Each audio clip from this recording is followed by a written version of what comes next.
Shalom, selamat malam Bapak Ibu Saudara-saudara.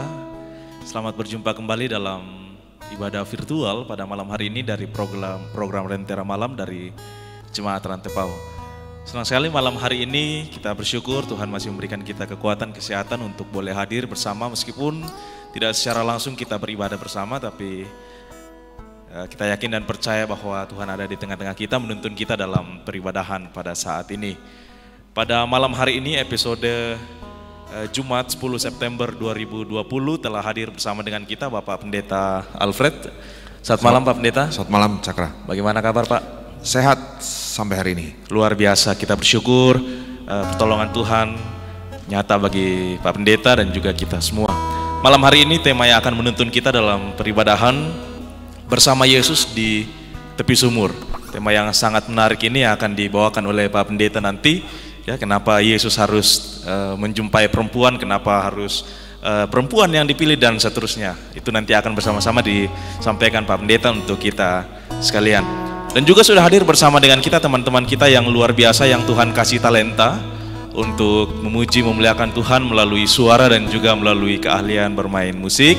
Ada Saudara Riyad yang akan bermain musik dan juga ada teman kita Liani yang akan menyampaikan puji-pujian nantinya. Dan tak lupa juga kami mengingatkan Bapak Ibu sekalian, jika ada Bapak Ibu yang berkerinduan untuk didoakan secara langsung pada malam hari ini, bisa mengirimkan pokok doa di live chat kita di YouTube dan juga bisa mengirimkan melalui WhatsApp di nomor hotline Solidar Rantepau Channel di 0822 1913. Mari sama-sama kita siapkan hati kita beribadah memuji memuliakan Tuhan pada malam hari ini. Satu tema mengantar kita dalam ibadah kita malam hari ini, Allah hadir bagi kita. Selamat beribadah, Tuhan memberkati.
Bapak Ibu Saudara-saudara yang kekasih dalam nama Tuhan, kita bersyukur bersama untuk kesempatan bertemu pada malam hari ini. Dan kita akan bersama-sama mendengarkan, merenungkan firman Tuhan. Sebelumnya mari kita tunduk kepala, kita berdoa. Kita berdoa. Terima kasih Tuhan atas kasih karunia yang Kau terus anugerahkan bagi kami. Kesempatan menerima lawatan Tuhan, mengalami kasih-Mu betapa Engkau menjangkau kami dalam titik-titik tersunyi dan terkelam hidup kami. Kami mau mendengarkan isi hati Tuhan pada malam hari ini, mencoba mengerti bagaimana luar biasa kasih-Mu yang melawat kami, menjumpai kami dalam beragam keberadaan kehidupan kami. Tolong hamba-Mu untuk menyampaikan apa yang Tuhan mau. Dari dalam segala kelemahan, keterbatasan, ketidaklayakan hamba-Mu, Tuhan berkenan berbicara menyapa kami dan membuat kami semakin mengerti betapa luar biasa kasih Kristus yang menjumpai kami dan yang mengubah kehidupan kami. Berbicaralah ke tengah-tengah kami Tuhan, berbicaralah. Di dalam nama anak Yesus Kristus kami berdoa, kami mengucap syukur. Terpuji nama Tuhan. Amin.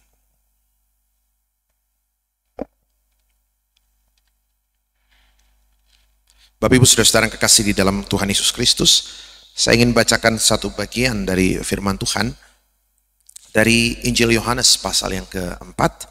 Saya baca beberapa ayat Injil Yohanes pasal 4, saya baca ayat yang pertama sampai ayatnya yang ke-26. Injil Yohanes pasal 4, ayat pertama sampai ayatnya yang ke-26. Saya bacakan saudara-saudara. Firman Tuhan demikian, percakapan dengan perempuan Samaria.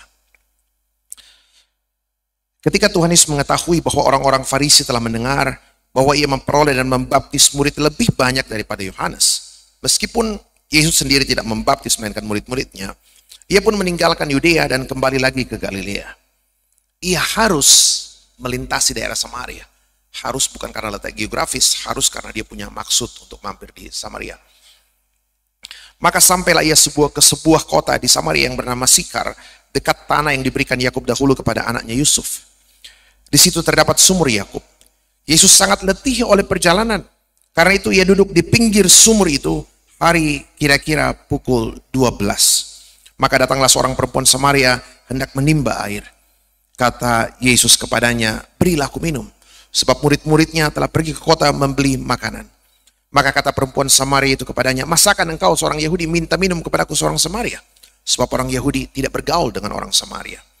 Jawab Yesus kepadanya, jikalau engkau tahu tentang karunia Allah. Jikalau engkau tahu tentang karunia Allah. Dan siapakah dia yang berkata kepadamu, berilah aku minum? Niscaya engkau telah meminta kepadanya dan ia telah memberikan kepadamu air hidup. Kata perempuan itu kepadanya, Tuhan, engkau tidak punya timba dan sumur ini amat dalam.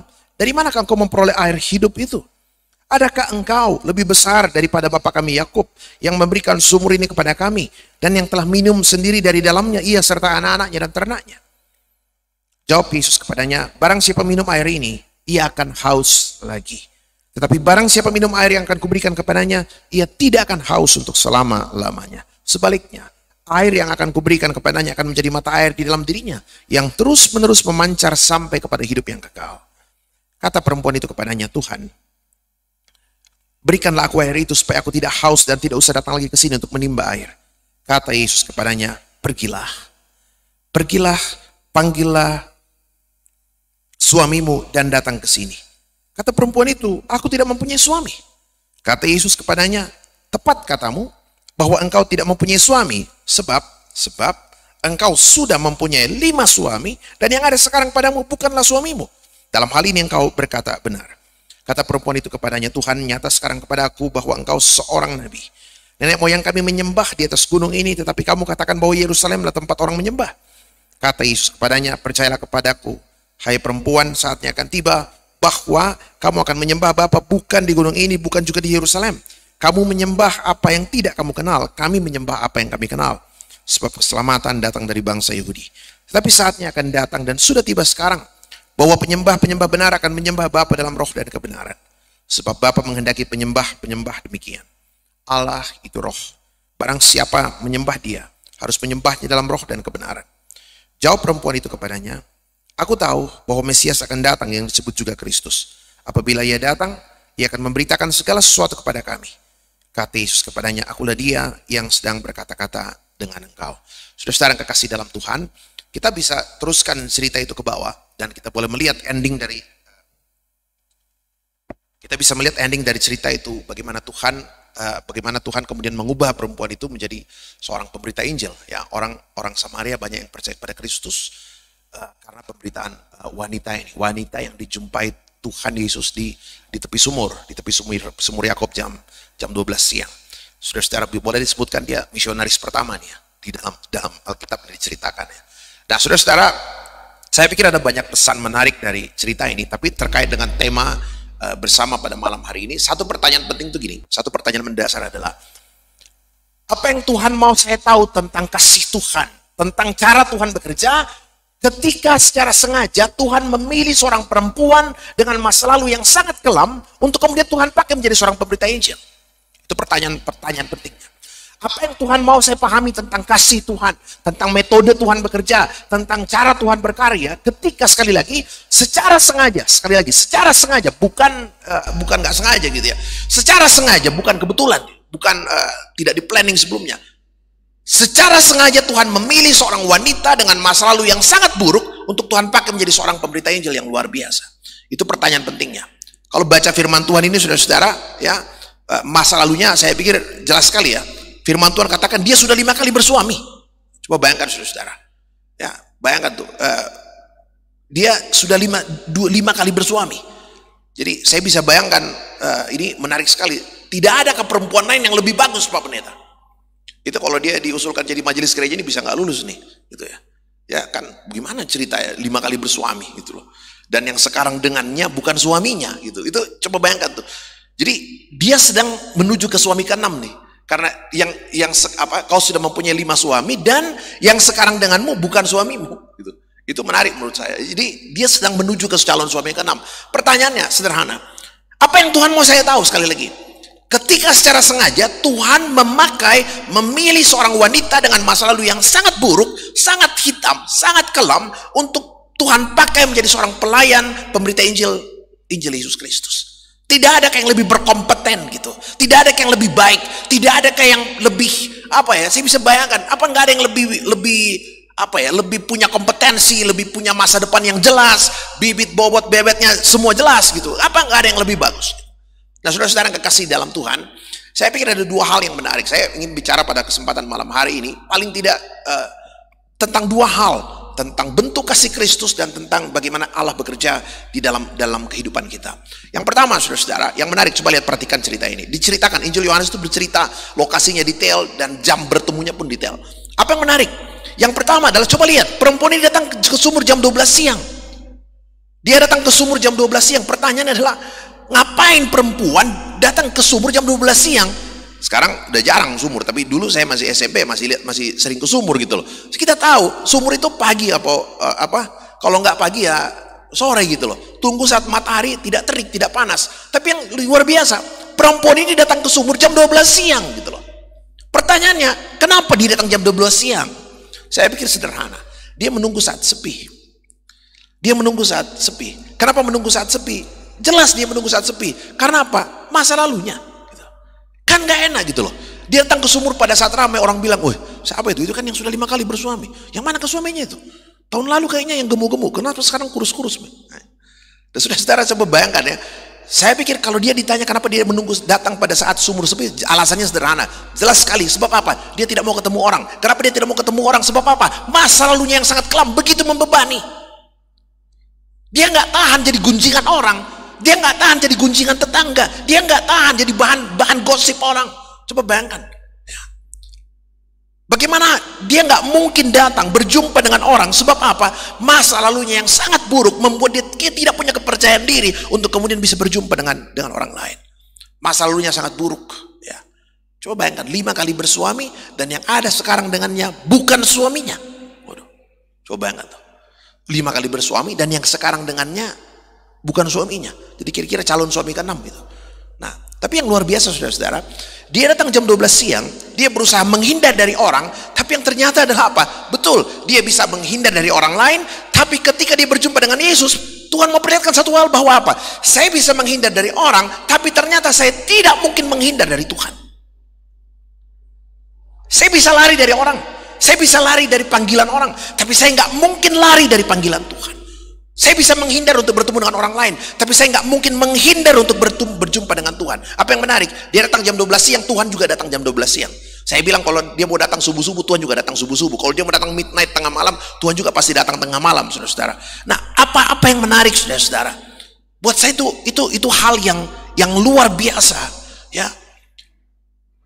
Tuhan menjumpai dia bukan ketika dia sudah baik-baik nih. Coba lihat ya. Dia sudah 5 kali bersuami dan yang sekarang dengannya bukan suaminya. Jadi dia sedang menuju ke perjumpaan dengan calon suami yang ke-6 gitu. Nah, yang menarik adalah apa? Coba lihat saudara-saudara. Apa artinya nih? Tuhan memanggil dia sama sekali bukan ketika dia sedang baik-baik.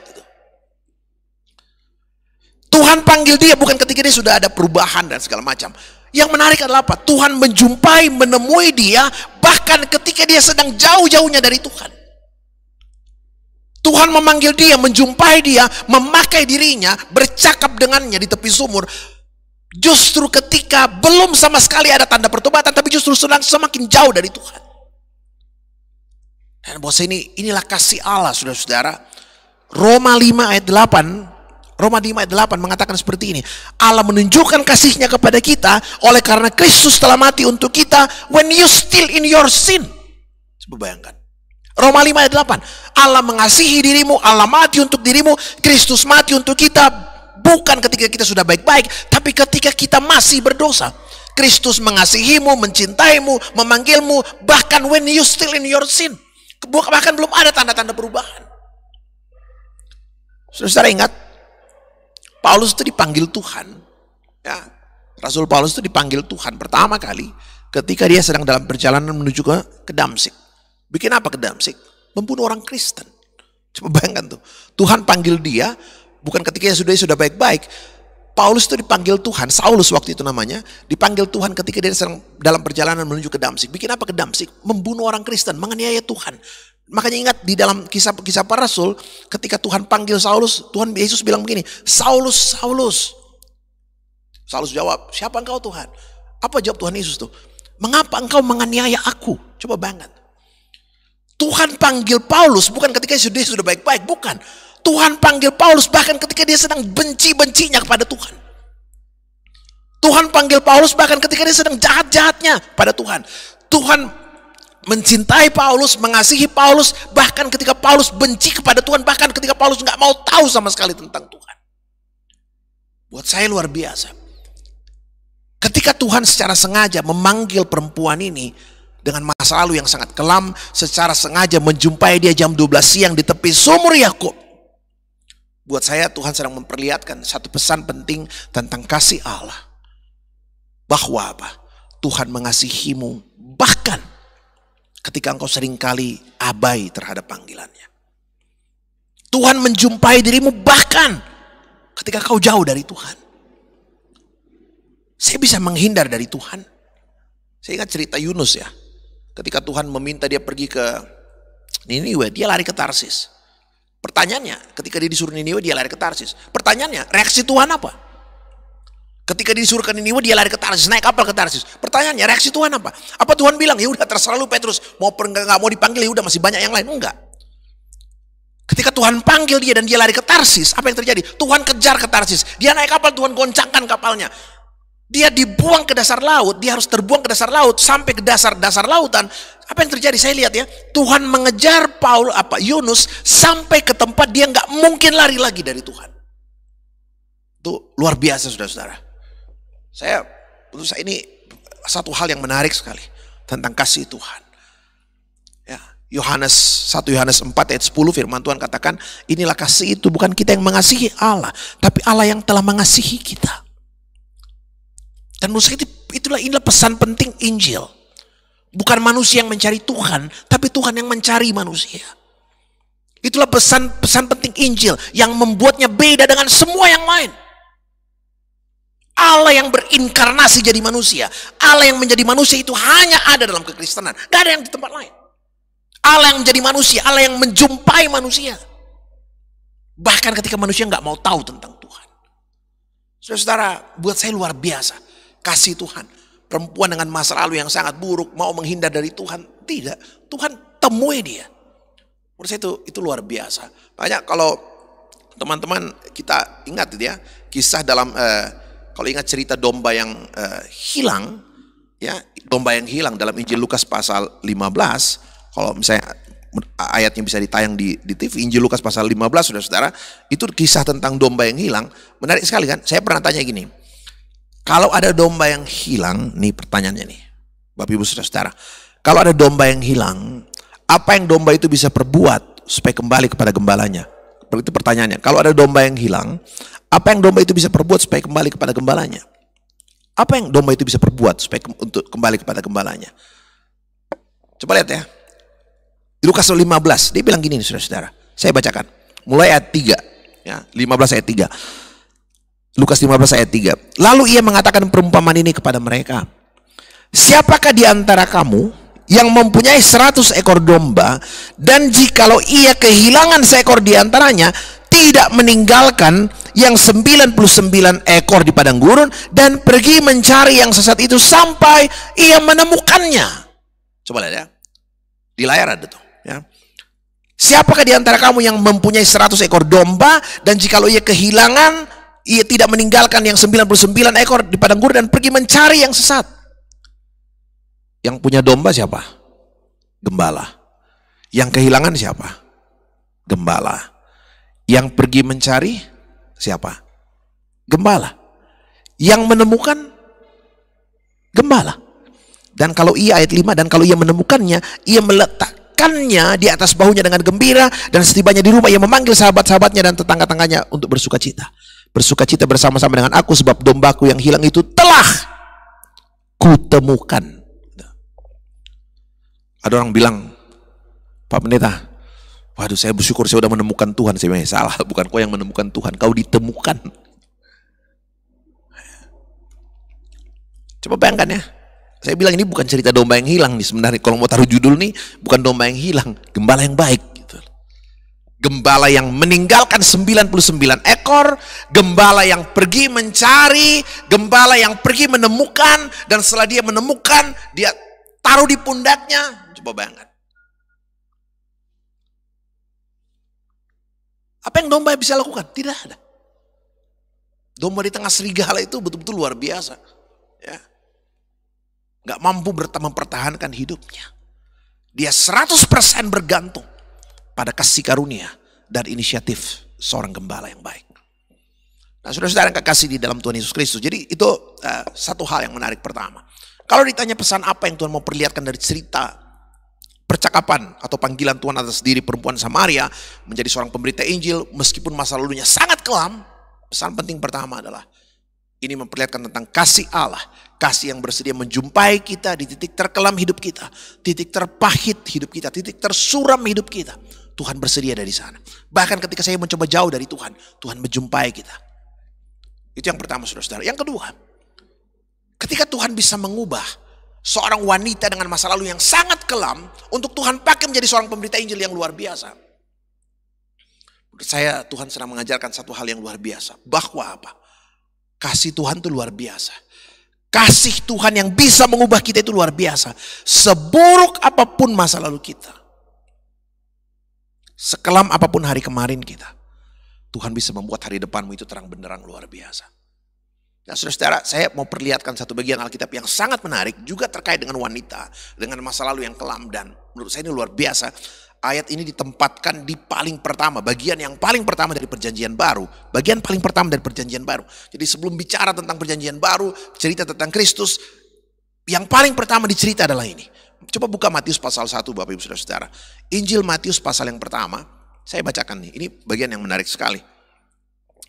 Injil Matius pasal pertama, saya baca beberapa ayat saja, Ibu Bapak Saudara-saudara. Ini tentang silsilah Yesus Kristus. Jadi coba perhatikan bagaimana Injil Matius menuliskan tentang orang-orang yang dia pakai. Siapa orang-orang yang dipakai untuk melanjutkan garis keturunan, mulai dari Abraham sampai kepada Tuhan Yesus. Saya bacakan saudara-saudara. Matius pasal pertama, inilah silsilah Yesus Kristus, anak Daud, anak Abraham. Abraham memperanakkan Ishak. Ishak memperanakkan Yakub. Ya, coba lihat ya, Abraham memperanakkan Ishak. Siapa istri Abraham? Sarah. Nggak disebutkan nama Sarah. Kenapa nggak disebutkan? Sebab jelas, buat orang Yahudi yang penting bapaknya anak, jelas gitu loh. Coba lihat ya, Abraham memperanakkan Ishak. Siapa istri Abraham? Sarah. Nggak ditulis. Kenapa? Sebab dia perempuan. Buat orang Yahudi yang cukup dituliskan itu nama bapaknya. Kalau garis keturunan ayah udah jelas, orang nggak akan tanya gitu loh. Buat orang Yahudi yang penting jelas. Jadi coba lihat ya, Abraham memperanakkan Ishak, tidak disebutkan nama istri Abraham. Ishak memperanakkan Yakub. Siapa istri Ishak? Ribka. Sarah dan Ribka ini perempuan cantik, dua-duanya nggak dituliskan gitu loh. Sebab apa? Orang Yahudi hanya perlu nama garis keturunan ayah. Ayat 3, Yakub memperanakkan Yehuda dan saudara-saudaranya. Ibu Yehuda, Lea, juga tidak disebutkan. Ya, coba teruskan ayat 3. Yehuda memperanakkan Peres. Nah, coba lihat ya. Yehuda memperanakkan Peres dan Serah dari Tamar. Perempuan pertama yang disebutkan di dalam teks ini, teman-teman coba lihat tadi, istri Abraham nggak disebutkan, istri Ishak nggak disebutkan, istri Yakub nggak disebutkan, tapi istri Yehuda disebutkan. Pertanyaannya, wanita pertama yang disebutkan dalam cerita ini adalah Tamar. Pertanyaan, siapa Tamar? Yehuda memperanakan Peres dan Serah dari Tamar. Siapa Tamar? Jangan bilang mamanya Peres gitu loh. Ya, siapa Tamar? Ya, Tamar itu nanti teman-teman baca dalam kitab Kejadian, itu dicerita satu pasal penuh itu, tidak ada disembunyikan cerita tentang Yehuda dan Tamar. Tamar itu siapa? Tamar itu adalah anak menantu dari Yehuda. Tamar itu anak menantu dari Yehuda. Jadi Yehuda punya anak Peres dan Serah itu dari anak menantunya. Kok bisa pendeta? Itu yang diceritakan dalam Alkitab. Dan tidak ada yang disembunyikan. Semua dibuka begitu jelas. Satu pasal dalam kitab Kejadian, Yehuda dan Tamar. Saudara, buat saya itu menarik sekali. Siapa Tamar? Anak menantunya. Loh, gimana ceritanya? Saya cerita cepat. Ya. Yehuda tuh punya 3 anak laki-laki. Anak pertama menikah dengan Tamar, meninggal. Anak kedua Onan, ya, ada ketentuan dalam agama Yahudi yang disebut kawin ipar. Kalau saudaramu laki-laki meninggal, belum punya keturunan, maka saudaranya yang lain itu wajib menikahi istri kakaknya untuk membangkitkan keturunan atas nama saudara yang meninggal itu. Jadi anak pertama Yehuda menikah dengan Tamar, dia meninggal belum punya anak. Disuruhlah anak kedua Onan, sesuai dengan kawin ipar agama Yahudi. Onan nikahi Tamar. Onan nikahi Tamar, dia bisa punya anak, tapi dia nggak mau punya anak. Nanti baca cerita detailnya. Akhirnya Tuhan marah, Onan dihukum mati dia. Anak pertama meninggal, anak kedua menikah dengan Tamar juga meninggal. Masih ada anak ketiga satu, tapi masih kecil, belum bisa disuruh menikah. Udah ditunggu sampai besar. Pas besar mau disuruh menikah, bapaknya mikir, Yehuda takut anakku yang pertama menikah dengan Tamar meninggal, anakku yang kedua menikah dengan Tamar meninggal juga. Jangan-jangan nanti anak yang ketiga meninggal juga. Akhirnya apa? Nggak jadi menikah. Yang bingung siapa Tamar? Tamar bilang, gimana bapak mertua ini? Yang si bungsu ini udah kenapa nggak dinikahkan dengan saya? Akhirnya apa? Nanti baca cerita detail di kitab Kejadian. Tamar berpura-pura menghampiri Yehuda mertuanya. Yehuda menghampiri Tamar, dia nggak tahu kalau itu anak mertuanya. Selesai dihampiri, ya, ditanya berapa bayarannya, karena waktu itu nggak ada kredit card, ATM nggak bisa digesek gitu, ya. Yehuda mengatakan, oke, simpan dulu tongkatku, kalungku, ya, sebagai jaminan. Yehuda pergi ambil bayarannya untuk kemudian nanti kembali. Tapi yang terjadi setelah Yehuda kembali mau bayar, ternyata Tamar sudah pergi. Gak jadi dibayar. Apa yang terjadi? Beberapa bulan kemudian kampung gempar. Yehuda, itu anak mantumu bersundal gitu. Itu anak mantumu bersundal. Masa gak ada suaminya bisa mengandung? Yehuda panggil Tamar. Tamar, coba kau jujur. Siapa ayah dari bayi dalam kandunganmu itu? Apa kata Tamar? Oh, ini pak, punya kalung, ini kalungnya pak. Yang punya kalung ini katanya. Kaget banget Yehuda kan. Nah saudara-saudara, itu cerita yang ada dalam Alkitab, dicerita secara terperinci, luar biasa. Ya, coba teruskan ayat-ayat ke selanjutnya dalam Matius pasal 1. Dan saya teruskan nih, ayat 4 nih. Ram memperanakan Abinadab, nggak disebutkan istri Ram. Abinadab memperanakan Nahason, nggak disebutkan. Nahason memperanakan Salmon, semua nggak disebutkan istrinya. Ayat 5 coba lihat nih. Salmon memperanakan Boas dari Rahab. Coba lihat ya. Perempuan kedua yang disebutkan dalam cerita ini adalah Rahab. Siapa Rahab? Pelacur dari kota Yeriko. Ya. Boas memperanakan Obed dari Rut. Perempuan ketiga yang disebutkan adalah apa? Rut. Siapa Rut? Dia perempuan baik-baik, tapi dia perempuan Moab, keturunan Moab. Dianggap najis dan kafir. Coba lihat saudara-saudara. Ya.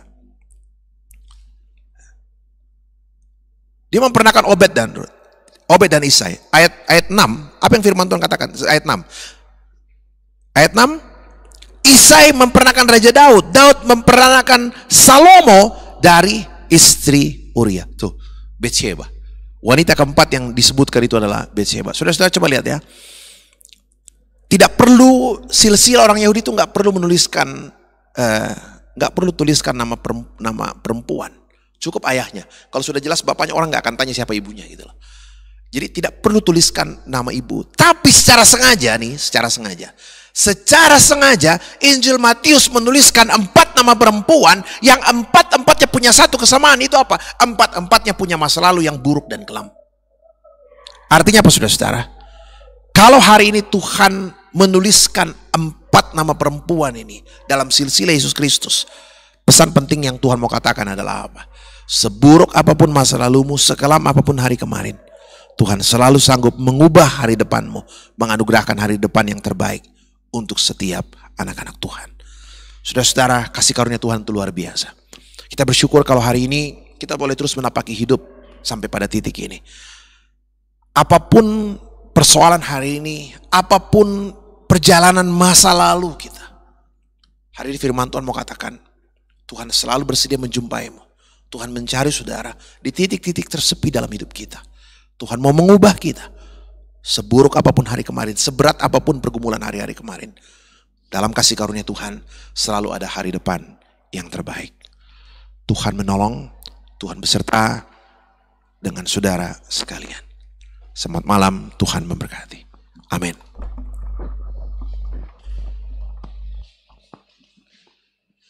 Luar biasa firman Tuhan malam hari ini disampaikan oleh hambanya Pak Pendeta Alfred. Terima kasih Pak Pendeta. Terima kasih Cakra. Firman yang sungguh sangat luar biasa dinyatakan bagi kita, satu perenungan yang luar biasa yang juga mau disampaikan bagi kita, bahwa sekelam apapun masa lalu kita Pak Pendeta, jangan pernah merasa wah saya ini tidak berharga lagi di hadapan Tuhan. Betul. Pak Pendeta ya. Amin, amin. Ya, karena dari kisah perjumpaan Yesus dan seorang perempuan di sumur jam 12 siang ini mau memperlihatkan kepada kita bahwa sekelam apapun masa lalu kita, Tuhan tetap mengasihi kita.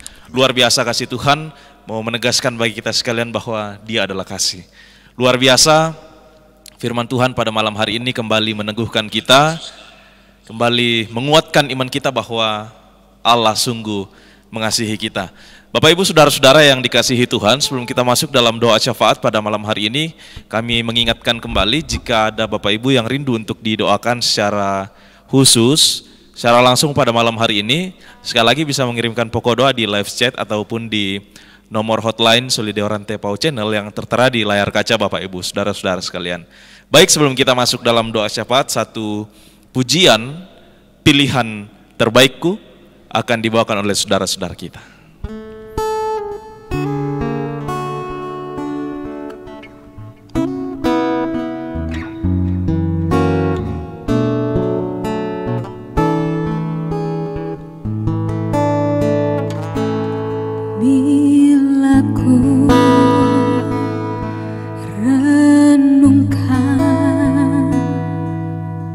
Betapa beruntungnya diriku,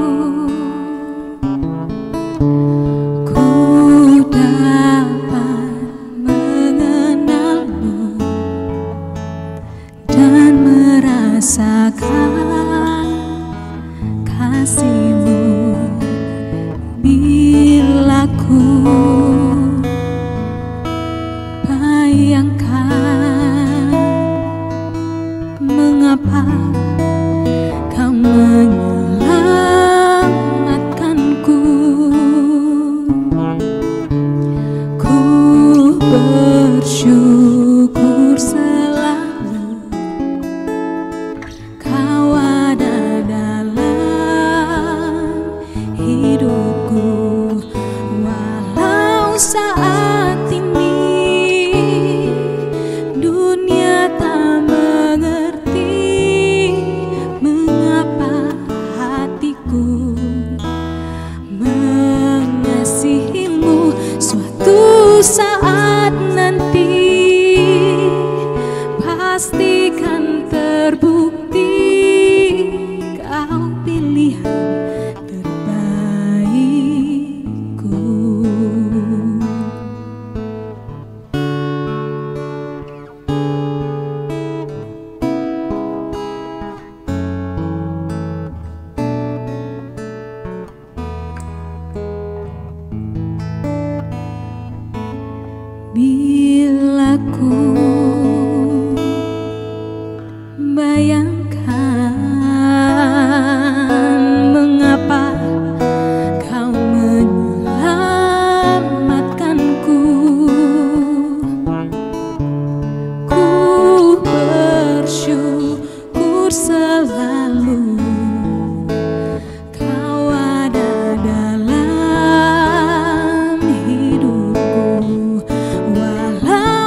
saat nanti pastikan terbukti kau pilihan terbaikku.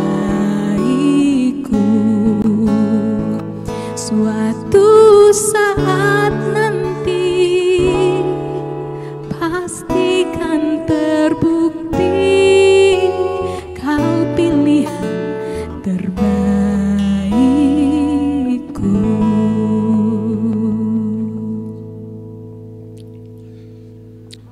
Terima kasih Liani dan Riyad.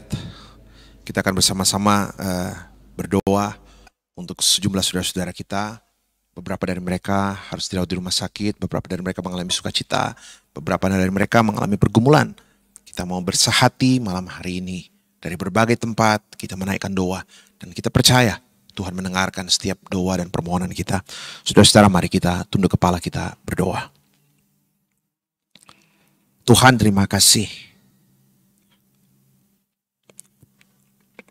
Kami tahu ada kasih yang begitu besar yang menjumpai kami bahkan dalam titik-titik tersepi dalam hari-hari hidup kami. Biarkan kami kuat dan teguh, karena kami tahu ada Kristus yang selalu bersama-sama dengan kami, menjumpai kami dan mengubah kehidupan kami. Lawat anak-anak-Mu secara pribadi dalam hidup mereka, Tuhan. Jumpai mereka dalam titik-titik yang mungkin sunyi dan sepi, bahkan sedih dalam hidup mereka. Engkau ada di sana, memberikan kekuatan, memberikan pertolongan. Lawatlah anak-anak-Mu Bapa. Dalam segala aktivitas pekerjaan mereka, jerih lelah mereka, perjuangan studi mereka, semua Tuhan pimpin. Kami boleh melihat kasih Tuhan itu nyata sungguh di sana. Terima kasih Bapa di sorga. Kami berdoa untuk beberapa dari saudara-saudara kami yang sakit atau juga dalam proses pemulihan. Kami berdoa untuk Bapak Martinus Mantong di rumah, Nenek Indar dalam proses pemulihan di rumah, Bapak atau Ibu Marlin, saudara kekasih kami Marlin Dendang, isolasi mandiri di rumah di Kupang, Bapak Pendeta Uzuk Velikarta di rumah, Bapak Pendeta Mandan Paratu dan Pendeta Bunga Palili di rumah sakit, Bapak Penatua Abraham Umbas di rumah, kekasih kami Bapak Penatua Daud Pongsapan di Makassar, neneknya Olga di Singki, Bapak Frans Kabanga yang isolasi mandiri, Ibu Pendeta Ria Alokenex keluarga yang juga isolasi mandiri di Palu, Bapak Pendeta Benyamin Suletonapa yang isolasi mandiri, Bapak Pendeta Oki Wenti yang juga dalam proses perawatan, Mama Dodi di rumah, keluarga Sardis Paturanan di Lahmasi, di Sadan dan juga di Balepe, orang tua kekasih Yonesimus di rumah di Palopo, juga kekasih kami Landriana Toban Tambing dalam proses perawatan di rumah sakit Wahidin. Juga kami ingat orang tua kekasih Victoria Alo Sitandi yang dalam perawatan rutin saat ini karena penyakit jantung. Juga kami berdoa untuk Amen Manganan di rumah sakit Fatima, Dea Rantai Pasang di Jakarta, Joshua di rumah sakit Elim, Ibu Esther Payung di Opname di rumah sakit Tajudin Makassar karena sakit tumor payudara dan pembengkakan hati. Dan juga untuk 19 orang dalam warta jemaat yang sakit dan berada dalam proses pemulihan. Oh Tuhan, dalam anugerah dan kasih-Mu, dalam pengharapan kami akan kebaikan, kemurahan dan kuasa Tuhan, kami memohon, lawatlah dan sembuhkan orang-orang yang kami cintai. Izinkan Tuhan Engkau menjumpai mereka di ruang-ruang perawatan mereka, di ruang-ruang isolasi di samping pembaringan mereka. Tuhan melawat, Tuhan menjumpai dan Tuhan mengubah mereka menjadi lebih kuat dan lebih pulih di hari-hari mendatang. Terima kasih Tuhan atas segala berkat dan penyertaan-Mu. Kami juga ingin berdoa bersama dengan beberapa keluarga, kekasih-kekasih kami yang berduka cita atas kepergian dari beberapa dari sahabat-sahabat atau orang tua mereka. Kami berdoa bersama dengan keluarga Bapak Jumanto Mandaso yang berduka cita karena kepergian orang tua ayahanda kekasih dari Ibu Agustina, Mama Kakak. Kami doakan berdoa bersama Ibu Pendeta Hanedaka yang berduka cita karena meninggalnya Ibunda kekasih Nenek Rengke pada hari ini. Juga kami berdoa Tuhan atas meninggalnya kekasih kami Ibu Elizabeth Sinadia Toding, Pemaeda Tuhan di Makassar, dan kami tahu jenazah sudah ada di Toraja. Kami juga berdoa untuk keluarga dari almarhum Bapak PT Pasarin di Maruang. Tuhan, hiburlah semua keluarga yang berduka cita. Lawat mereka dengan kasih-Mu Bapa. Dan semua rencana-rencana ke depan terkait dengan pemakaman orang yang mereka kasihi, kami doakan boleh berjalan dengan baik. Dalam duka cita keluarga, kami boleh melihat kebaikan, penghiburan, dan kesetiaan Tuhan sebagai penebus kami. Bersama dengan itu juga kami ingin berdoa untuk beberapa kekasih kami yang bersuka cita karena berbagai hal dalam hidup mereka. Mereka yang boleh bertambah usia pada hari ini, kekasih kami, Sumardi Biring, Sumanta Putri Aris, Marwin Katoding, juga anak kami Tiara Umbas, juga hamba-Mu Tuhan, Bapak Pendeta JK Parantean. Kami bersyukur atas pertambahan usia mereka. Dan kami terus berdoa, limpahkan sukacita dalam hidup mereka. Dalam segala keberadaan kehidupan mereka, mereka boleh melihat kebaikan Tuhan itu hadir. Mereka bertumbuh terus melihat kebaikan kasih setia Tuhan yang luar biasa. Kami juga ingin berdoa Tuhan untuk rencana pernikahan. Esok hari kekasih kami Saudari Kiki dan Saudari Supi di Gereja Toraja Jemaat Rantepao. Tuhan menolong kedua anak kekasih, persiapkan mereka dengan baik. Semua rencana pernikahan boleh berjalan dengan baik. Dan kedua anakmu boleh masuk dalam satu rumah tangga yang sungguh diberkati, dipimpin oleh Tuhan sendiri. Terima kasih Bapak di sorga. Kami juga ingin berdoa secara khusus untuk beberapa kekasih kami.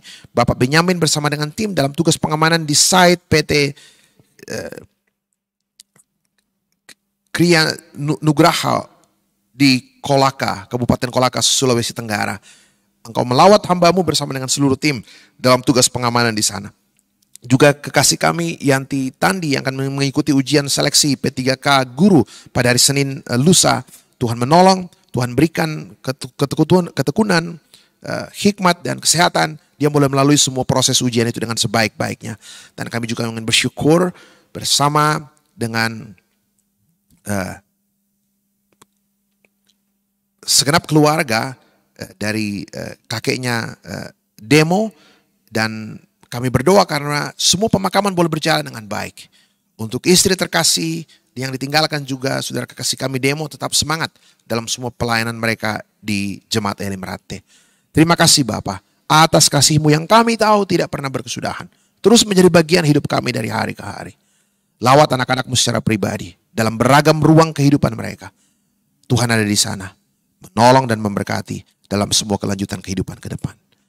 Ini kami Bapa, ini kehidupan kami, ini keberadaan dan semua pelayanan kami di Solidio Channel Rantepao.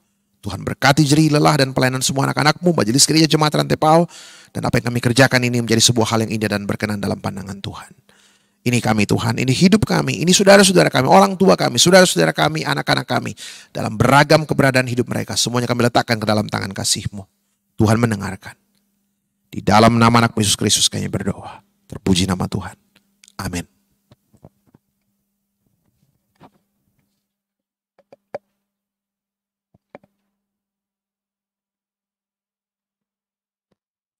Bapak Ibu saudara-saudara yang diberkati Tuhan, luar biasa kasih Tuhan yang terus dinyatakan bagi kita. Kita percaya bahwa kita ada sampai saat ini, kita boleh bersekutu bersama melalui ruang virtual. Itu semua karena pertolongan Tuhan, itu semua karena kasih Tuhan. Oleh itu bersyukurlah karena Bapak Ibu telah memilih Yesus sebagai Tuhan dan Juru Selamat dalam kehidupan kita sekalian.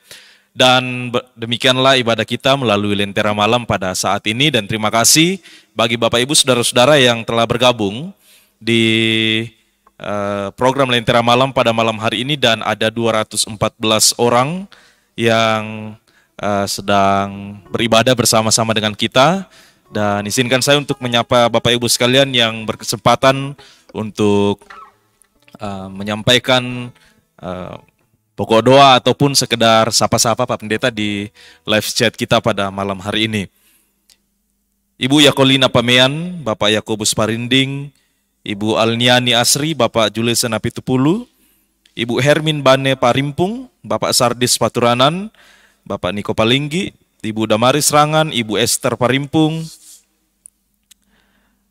Bapak Rian Langden, Bapak Alexander Payung, Bapak Freddy Balapadang, Bapak Miki Salinding, Ibu Dina Parapak, Bapak Andreas PC, Ibu Mariana Tangirerung, Ibu Marta Roma Andilolo, Bapak Rojas, Ibu Sustianti, Bapak Frederikus, Bapak Reinhard Prasetyo, Ibu Hermin Parinding, Ibu Mulyanti Nelce, Ibu Epertando, Bapak Martin Luther Tolong, Bapak Ibu Marta D. Tangibali, Bapak Benyamin, Ibu Krisnawati, Bapak Ishak Tandi, Ibu Altiana, Bapak Yonesimus, Ibu Delviani Meliana Balik, Ibu Yuliana Rante, Ibu Esra Jenny, Ibu Ratu, Ibu Ripka Sujono, Ibu Kristina Kadang, Ibu Florence Lebang, Ibu Esther Taruk, Ibu Ivana Julia, Ibu Yanti Tandi, Ibu Victoria Allositandi, Ibu Nelly Liling,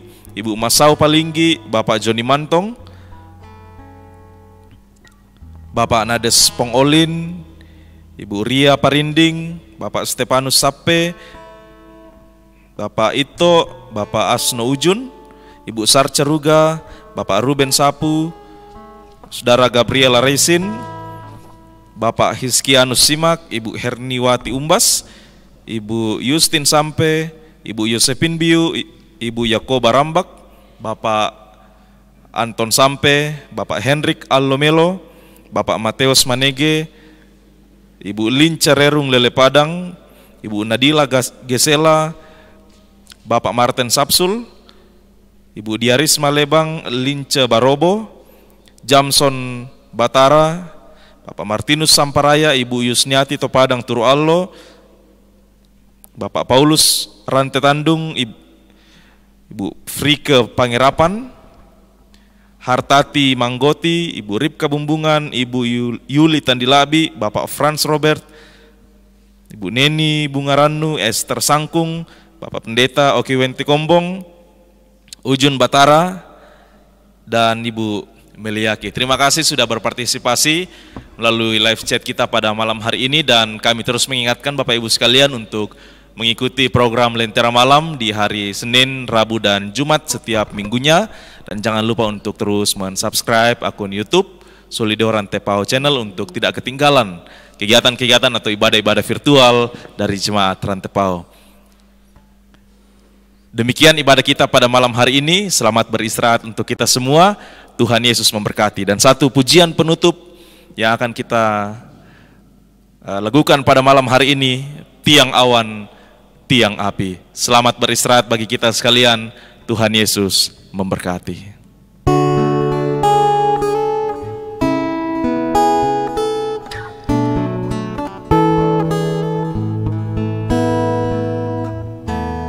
Ku tak perlu khawatir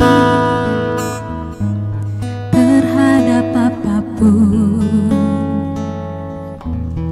Tanganmu yang penuh kasih menopangku tanpa henti. Ku tak perlu takut untuk melangkah maju. Hadiratmu yang berkuasa menjagaku senantiasa, seperti tiang awan yang meneduhkan dari terik siang. Hatiku selalu tenang di dalam tangan-Mu Tuhan, seperti tiang api yang menerangi dari gelap malam. Kau menjagai hidupku dengan kebaikan-Mu.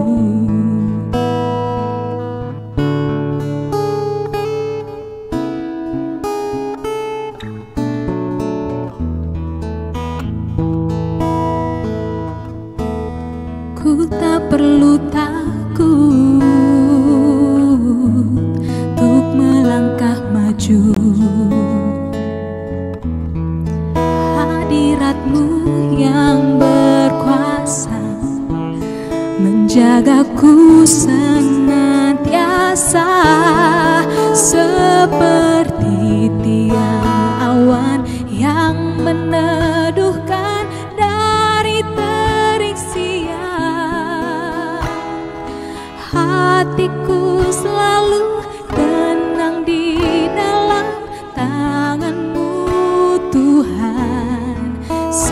seperti tiang api yang menerangi dari gelap malam.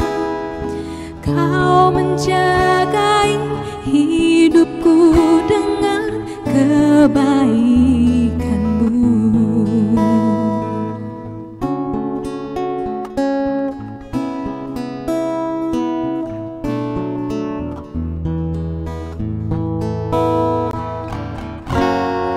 So